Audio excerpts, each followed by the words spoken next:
Kompas petang kembali, saudara, jelang persidangan peninjauan kembali kasus Vina yang bakal digelar pekan depan, mantan terpidana kasus pembunuhan Vina dan Eki, Saka Tatal, menjalani pemeriksaan psikologi di Bandung, Jawa Barat. Pemeriksaan psikologi Saka Tatal berlangsung selama 12 jam, didampingi oleh Lembaga Perlindungan Saksi dan Korban. Dalam pemeriksaan, Saka Tatal juga menceritakan bagaimana proses penyidikan yang ia alami 8 tahun silam terkait kasus pembunuhan Vina dan Eki. Buat sidang teknya tanggal 24, minta doa dan dukungannya. Disuruh menggambar apa yang Saka gambar itu, dijelaskan ini gambar apa, dan suruh menulis sama bercerita tentang kondisi Saka waktu penangkapan, awal penangkapan, sama waktu di malam kejadian. Ada berapa pertanyaan tadi? Pertanyaan nggak? Banyak nggak? Banyak, Ibu. Oh, pusing ya? Pusing, Ibu. Pusing. Banyak banget itu. Ada berapa orang tadi? 2 atau berapa psikolog? 2 orang. 2 orang. Tadi di sana suasana psikologinya gimana, tegang atau gimana? Ngerasa enggak. seperti Nyaman. dimarahin nggak gitu nggak ya? Nyaman. Nyaman. Beda sama saat dilakukan penyidikan. Beda. Beda jauh Beda apa jauh. beda? Beda jauh, Ibu. Ya. Sementara kuasa hukum Saka Tatal meminta polisi lalu lintas yang menangani penemuan jasad Vina dan Eki 2016 lalu untuk dihadirkan dalam peninjauan kembali 24 Juni mendatang. Kesaksian polisi lalu lintas yang menemukan Vina dan Eki pertama kali penting untuk mengklarifikasi kondisi kedua korban saat itu. Kuasa hukum optimistis PK yang diajukan Saka Tatal bisa membuka kasus pembunuhan Vina dan Eki. Di tempat sepi ini ya, Mas? Iya, di sini gitu. Tuduh memukul 1 kali. Kemudian di TKP kedua pembunuhan Eki. Nah, TKP ketiga katanya pembuangan mayat. Nah, kenapa darah banyak di TKP ketiga? Harusnya kalau kita potong ayam, darahnya ayam itu di pemotongan pertama atau di tempat pembuangan, harusnya di awal gitu. Nah, ini kita lihat bahwa mudah-mudahan bisa dihadirkan kembali saksi, khususnya polisi lalu lintas yang diolah TKP pada saat pertama kejadian tersebut.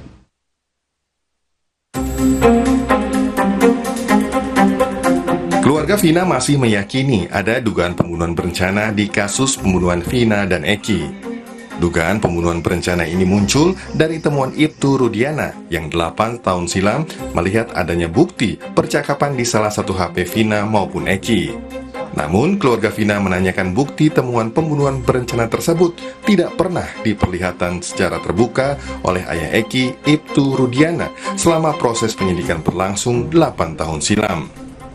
Karena memang setelah lihat dari hasil visum dan juga pada saat itu kan pihak keluarga itu diwakili Pak Rudiana untuk mengurus kasus ini dan mengawal kasus ini, dan juga Pak Rudiana pada saat itu juga bilang ke pihak Mbak Mariana, menceritakan kembali kepada kita bahwa memang pada saat itu pada sidang pertama itu Pak Rudiana beserta tim bilang ke Mbak Mariana bahwa di salah satu waktu itu masih BlackBerry kalau nggak salah ya, di salah satu pesan itu memang ada rencana pembunuhan pada saat itu, tapi tidak ditunjukkan isi chatnya, hanya pemberitahuan saja. Sementara sebelumnya, keluarga Vina juga mencurigai ada yang sudah membuka dan menghapus pesan di HP milik Vina selama proses penyidikan kasus pembunuhan ini berlangsung. Saya buka itu HP-nya itu, kontak itu hanya ada kontak keluarga, nggak ada kontak yang lain.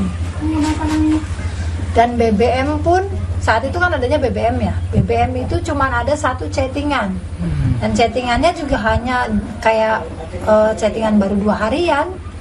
Jadi kalau chattingan juga sedikitnya kayak udah ada yang hapus juga gitu, nomor kontak juga kayak udah ada yang hapus gitu kan. Nah terus di tangan saya itu sekitar 2 hari apa 3 hari barulah diambil buat BB, katanya buat barang bukti gitu kan. Dan sampai saat ini HP pun belum di tangan kami keluarga korban. Soal keterangan keluarga Vina ini, ayah almarhum Eki, Ibtu Rudiana, belum memberikan komentar. Ibtu Rudiana sebelumnya juga mendapat sorotan karena sejumlah tudingan termasuk dugaan tindak kekerasan terhadap terpidana kasus Vina. Di tengah sorotan itu, Rudiana kini mendapat bantuan hukum dari PBH Perhaki. Organisasi ini menilai Rudiana perlu mendapat bantuan hukum sebagai pelapor dan orang tua korban. Terkait dengan laporan polisi terhadap Bapak Ibtu Rudiana, ya beliau tidak ada persoalan terhadap hal tersebut karena memang itu adalah hak hukum setiap warga masyarakat ya. Tentunya kita dari Pusat Bantuan Hukum Perkumpulan Penasihat dan Konsultan Hukum Indonesia Perhaki, sepanjang itu dibutuhkan oleh Bapak Ibtu Rudiana akan kita berikan bantuan hukum yang terbaik kepada beliau, mengingat dengan pertimbangan beliau ini adalah sebagai ayah korban, di mana anaknya telah meninggal dunia dan beliau adalah statusnya juga sebagai pelapor. Ibtu Rudiana belum secara terbuka bicara soal sejumlah laporan yang diarahkan padanya. Kapolri Jenderal Listio Sigit Prabowo menginstruksikan akan mengevaluasi penyidikan kasus Vina dengan menurunkan 3 divisi di Polri, yaitu Propam, Bareskrim, hingga Irwasum. Tim Liputan Kompas TV.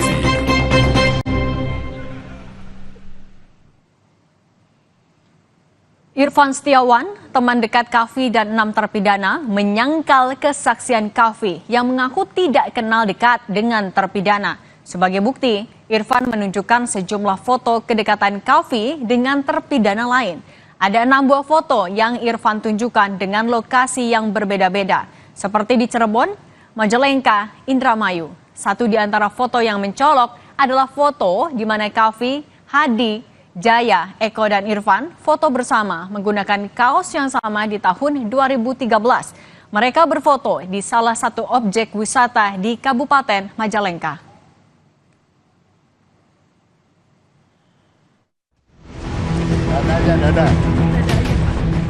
Saksi kunci kasus Vina dan Eki, Ketua RT Pasren dan Kahvi, menjadi sosok yang kembali dicari untuk mengungkap kasus pembunuhan Vina dan Eki.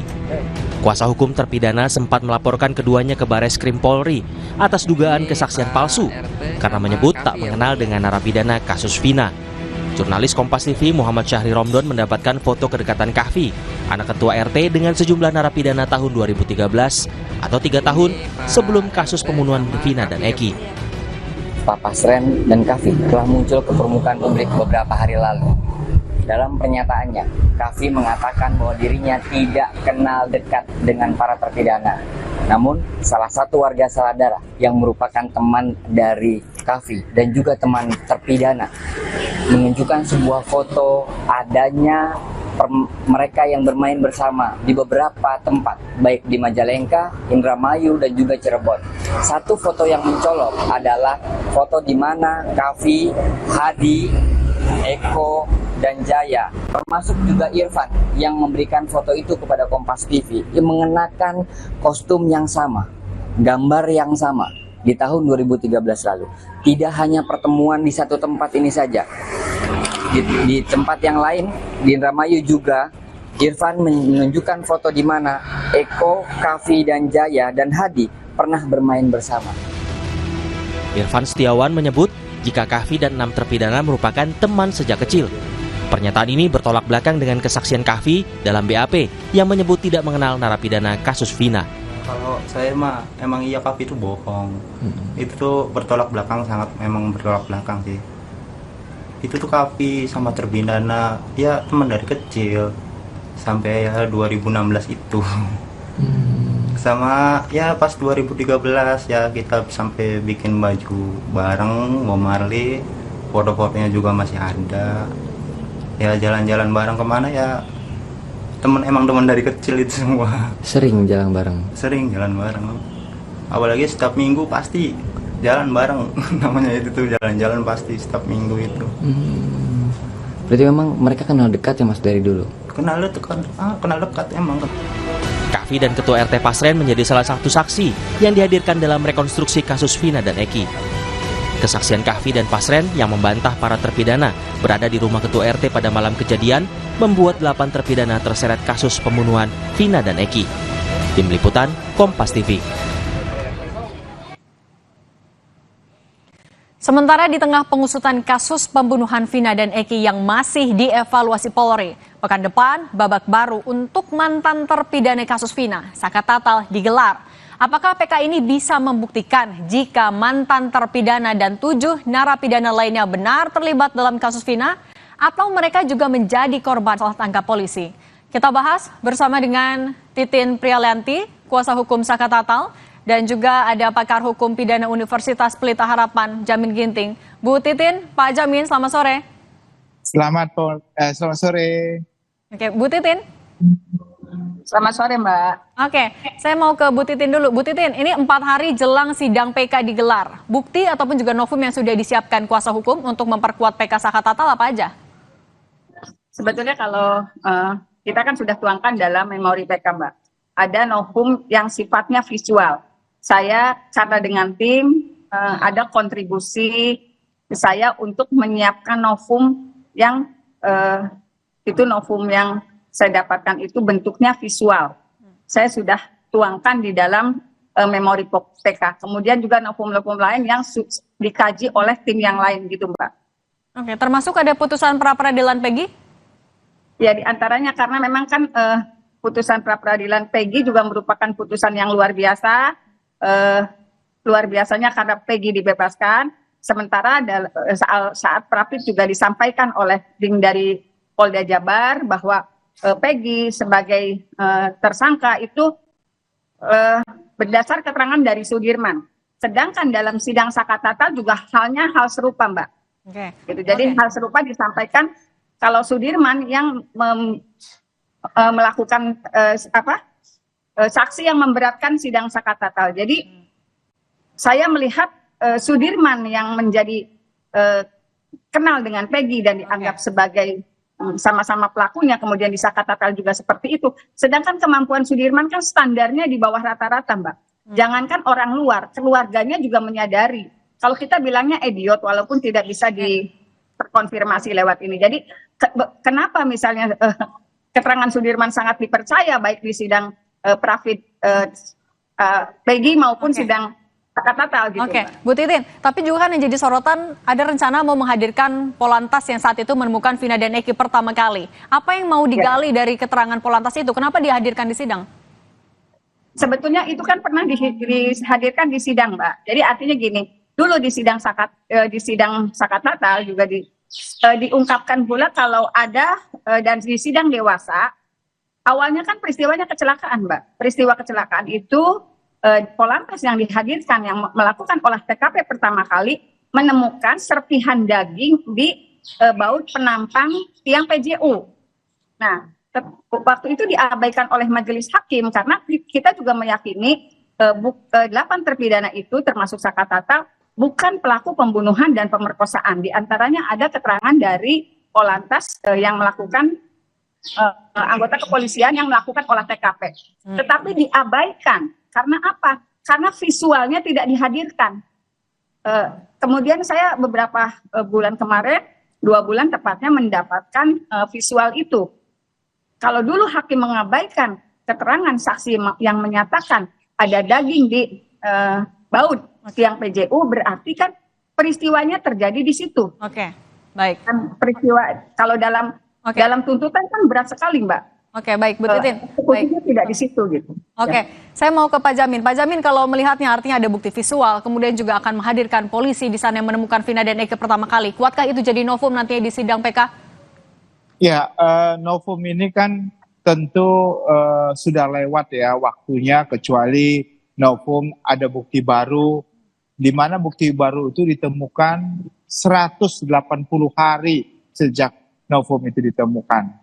Nah, novum itu harus diperkuat juga dengan saksi untuk menguatkan bahwa novum itu benar, kapan diterima, kapan diambil, dan kekuatan pembuktiannya seperti apa. Nah, kalau terkait ada 2 novum, visual dan putusan pengadilan yang berbeda, dan keterangan yang didapat, keterangan Sudirman yang sudah pernah disampaikan itu menjadi dasar dalam putusan, itu juga bisa dijadikan dasar penguatan. Nah, yang perlu kita perhatikan adalah nanti dalam novum ini keterangan fakta dalam pertimbangan hakim kasus Peggy Setiawan, itu bisa jadikan dasar juga untuk menguatkan apakah keterangan Sudirman ini yang dari awal benar-benar mempunyai kekuatan hukum. Sehingga bisa nanti keterangan Sudirman yang jadikan dasar pemidanaan terhadap semua pelaku bisa kabur itu ya. Bisa hilang kekuatan pembuktiannya. Kenapa? Karena orang yang memberikan keterangan karena dia tidak cukup secara dewasa dalam hal ini tidak mempunyai kemampuan untuk memberikan keterangan baik jiwanya maupun kesehatannya, harusnya keterangannya tidak bisa dijadikan dasar untuk menghukum orang. Nah inilah yang nanti dijadikan bahan pertimbangan bagi ketua majelis di PK nanti, apakah dengan adanya keterangan Sudirman, apakah dengan keterangan siswa yang disampaikan oleh kuasa hukum Sakat Tatal ini bisa menjadikan dasar. Yang menurut saya yang paling kuat itu sebenarnya adalah novum yang terkait dengan keadaan si Sudirman ini seharusnya dimunculkan. Keadaan di mana dia memang sebenarnya tidak mampu untuk memberikan keterangan yang benar dan keterangan yang bisa dipercaya karena keadaan jiwa dan kemampuannya untuk memberikan keterangan tidak sesuai atau tidak mempunyai kualitas begitu Mbak. Oke, artinya kalau Anda membaca peluangnya cukup besar sebenarnya untuk nanti PK-nya bisa dikabulkan? Dilihat dari apa yang kita lihat ya kait dengan Peggy Setiawan persidangan, ini kan semuanya kelihatan ketidakprofesionalan polisi ya dalam melakukan penyidikan, terutama penyidik. Saya kira ini juga berimbas bagi Sakat Tatal juga. Tadi Sakat Tatal juga mengatakan ada beberapa yang dia terus terang tidak melakukan perbuatan dan terkesan dipaksa untuk mengakui perbuatan dalam proses penyidikan, walaupun pra-peradilan bukan menjadi pilihannya ya. Tapi PK ini saya kira hakim juga bisa menjadikan bahan pertimbangan sebenarnya ini ada apa dalam proses penyidikan yang sebenarnya begitu. Nah ini bisa keyakinan hakim bisa berubah loh terhadap putusan kasasi maupun putusan sebelum-sebelumnya begitu. Oke, saya mau kembali ke Bu Titin. Bu Titin, artinya kalau dari kuasa hukum seberapa optimiskah bisa dikabulkan oleh hakim nanti? Saya sangat optimis Mbak, karena dari 2016-2017 juga saya meyakini terpidana yang 8 orang ini bukanlah pelaku pembunuhan dan pemerkosaan. Karena sebetulnya di 2016 dan 2017 saya sudah menghadirkan pembuktian dan saksi-saksi yang sebetulnya itu saksi-saksi alibi yang meyakinkan. Hanya mungkin kondisinya tidak seviral sekarang, atensi masyarakat juga justru dulu kita dianggap para pelaku itu dianggap orang yang harus mendapatkan balasan dengan tembak mati karena memang demo juga luar biasa. Optimisme ini karena saya juga memperoleh novum-novum dan saya juga ada tim-tim lain yang kemudian mengkaji. Kita akan juga menghadirkan saksi ahli gitu, saksi ahli yang mengkaji terhadap putusan terdahulu juga hasil otopsi terdahulu karena hasil otopsi terdahulu itu diabaikan oleh majelis hakim. Jadi saya sangat optimis Mbak, apalagi dengan dukungan masyarakat yang sekarang mulai memahami apa sih yang terjadi di 2016-2017. Oke, baik. Kita lihat nanti jalannya persidangan hari Rabu ya. Terima kasih Bu Titin, pengacara Sakat Tatal, dan juga Pak Jam Ginting, pakar hukum pidana Universitas Pelita Harapan. Sehat selalu. Terima kasih Mbak. Usai jeda, saudara, kita akan kembali dengan informasi Anies Baswedan menanggapi peluangnya rematch dengan Basuki Cahayapurnama alias Ahok di Pilgub Jakarta 2024. Menyusul hasil survei Litbang Kompas yang menempatkan Anies dan Ahok di posisi elektabilitas teratas.